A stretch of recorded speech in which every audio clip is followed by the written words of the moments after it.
Hi, and welcome to Giving Matters. I am Haley Solford, the Giving Matters Manager, and I'm here to walk you through the annual update process.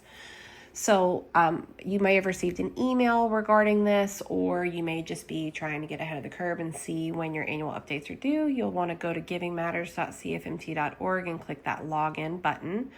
You can see your days to profile expiration date here. Ours is currently at 59 days until expiration.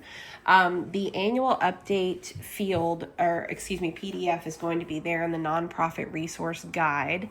And this is just a helpful tool to show you what fields would be required in order to get those updated and renew your profile for another year. Once you're logged in, you'll go to this organization profile tab. If you are close to your profile being at 0 days to expiration, you may notice that there are already fields populated here that are in what we call to be saved status. They would be the fields that are over on this checklist.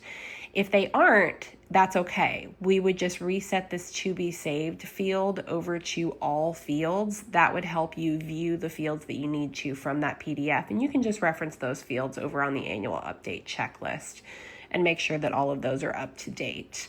In order to do that, you will just grab this drop down, switch it over to all fields, and then you'll be able to see every field available.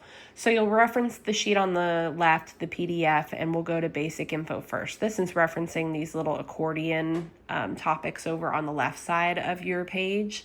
And you can actually select each field that is on there. So for instance, I just clicked contact info. It took me right to that. If I have any changes, I'll make them and I'll click save, and then I will click submit. That sends it over to me for approval. If for any reason there's something off about the field and I could kick it back to you, maybe say this phone number isn't a valid phone number, you will see a comment. You'll get a notification on your dashboard, and it will lead you here, and there will be a comment box right around this save button somewhere that explains what I'm hoping to get out of that field, and then you can resubmit it. The next thing we'll go to is our annual budget. This should match up with your current fiscal year expenses. That will also be a field in the financial section, and it should also match the budget that you will be uploading.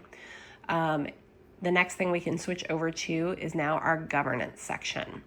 In here, you'll just want to make sure your board chair and co-chair is up to date, and your board members and demographic info is up to date. If you have any staff number changes or demographic changes, you can update that now. And we can switch over to management. And in management, we will just make sure that all of our staff info is up to date. Again, demographic information, maybe volunteer staff or part-time employee numbers, CEO information, anything like that, we will update. In financials, we will need to add your most recent Form 990. In order to do that, you will click the Add One More button, select what type of 990 that it is.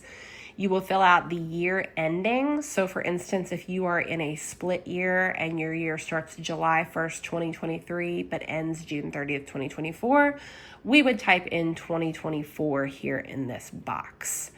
And then after you put in the year, you'll just click on that upload file button. And you can also answer this question down here. Does your Form 990 represent a region based outside of Middle Tennessee? Yes or no? You'll click upload, grab that document, and again, click save and submit. For audits or financial documents, what we are looking for is an audit only if you are over $1 million in revenue for the year that you are uploading. If you're not, we don't require that. We only require a budget. But if you are over $1 million, we require both an audit and a budget be uploaded. So in order to do that, once again, we will click the Add One More button, click the drop down, and select what you're uploading. So for instance, an audit, a budget, a compilation review. If you're doing both, you can just click Add One More again and add the budget and the audit. Scrolling down to our current fiscal year, you'll just update that based on the numbers on your budget. In the last section, receive donations, this is where you'll upload your renewed state charitable solicitations permit. It should be signed by the state. In order to do that, you can just click the remove button to take out the old one, and there will be an orange upload button here. You'll again click save and submit. This is also a good time to go into your manage programs tab and update any program changes you may have had over the year.